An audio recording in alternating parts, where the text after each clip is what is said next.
और फिर एक और नुकसान होता है कि ये यूरिया डीएपी जब हम खेत में डालते हैं तो मिट्टी में ये केमिकल घुल जाते हैं, और मिट्टी में घुल गए तो पौधे की जड़ में आ जाते हैं, पौधे की जड़ से पौधे के तने में आ जाते हैं, पौधे के तने से पौधे के फल में आ जाते हैं, पौधे के फल में आ जाते हैं तो फिर वही फल हम खाते हैं, हमारे शरीर में आ जाते हैं। और हमारे शरीर में अगर ये जहर आ गया तो हमारी माताएं तो पूतना हो जाती हैं। आपने पूतना की कहानी सुनी? कृष्ण भगवान को जहर पिलाने के लिए आई थी। आज हमारी माताओं के दूध में जहर आ चुका है, अपने अपने बच्चों के लिए वो पूतना की स्थिति में है। आज हमारे देश की कई संस्थाओं ने माताओं के दूध का परीक्षण करवाया है, तो माताओं के दूध में वो सारे केमिकल हैं जो यूरिया में हैं। माताओं के दूध में वो सब केमिकल हैं जो कीटनाशक दवाओं में हैं, क्योंकि भोजन हम कर रहे हैं, भोजन के साथ वो शरीर में जा रहे हैं। और यही केमिकल हैं जो आपको कैंसर पैदा करवा रहे हैं, जो आप में डायबिटीज दे रहे हैं, जो आप में हाई ब्लड प्रेशर दे रहे हैं, हाइपरटेंशन दे रहे हैं। 148 किस्म की बीमारियां इन जहरों से पैदा होती है। इसलिए किसानों को समझाओ कि ये यूरिया डीएपी का जहर एक तो विदेशी है, ये बंद करो। दूसरा, ये शरीर को नुकसान देता है, इसलिए बंद करो। तीसरा, ये पैसे का नुकसान करता है, इसलिए बंद करो। तो किसान पूछेंगे भाई क्या करें? तो उनसे कहो गोबर का खाद डालो। अब किसान क्या पूछेगा आपको? सबसे पहले वो कहेगा गोबर के खाद से तो उत्पादन नहीं होता। तो उससे कहो गोबर के खाद से भी उत्पादन बहुत अच्छा होता है।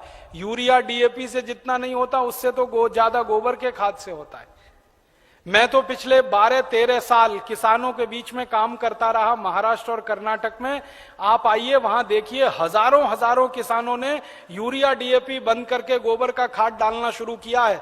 और जिस किसान के यूरिया डीएपी के खेत में 1 एकड़ में 20 से 25 मीट्रिक टन गन्ना होता था, आज उस किसान के खेत में गोबर का खाद डालने से 90 से 100 मीट्रिक टन गन्ना हो रहा है, कम नहीं होता है। जिन किसानों के खेत में यूरिया डीएपी डालने से 1 एकड़ में 12 कुंटल गेहूं होता था, आज उनके खेत में गोबर का खाद डालने से 20 से 22 कुंटल गेहूं हो रहा है।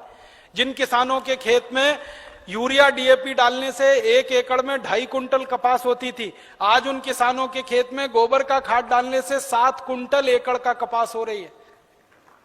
ऐसे एक नहीं, हजारों किसान हैं महाराष्ट्र में, कर्नाटक में, थोड़ा अगर चलेंगे तो छत्तीसगढ़ में बहुत किसान है। 12 साल मैंने बहुत काम किया किसानों के बीच, जा जाके उनको ये सब सिखाया। गोबर की खाद से उत्पादन ज्यादा मिलता है यूरिया डीएपी की तुलना। क्यों मिलता है वो जानना चाहिए। बहुत बहुत बढ़िया बात है, जो आप जान लो तो आप किसानों को समझा सकते। गोबर की खाद जब हम खेत में डालते हैं तो होता क्या है? गोबर जो है ना, कई तरह के जीव जंतुओं का भोजन है। यूरिया जो है वो भोजन नहीं, जहर है।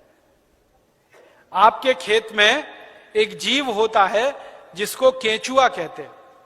केंचुआ को किसी दिन पकड़ना और हाथ पे रखना और उसके ऊपर यूरिया डाल देना। 2-4 दाने ही यूरिया डालोगे, वो तड़पना शुरू हो जाएगा और 1 मिनट में मर जाएगा। हम जब खेत में टनों टन यूरिया डालते हैं ना, करोड़ों केंचुए मार डाले हमने यूरिया डाल डाल के। और केंचुए क्या करते हैं? केंचुए मिट्टी को नरम बनाते हैं, पोला बनाते हैं और उपजाऊ बनाते हैं। केंचुए का काम क्या है?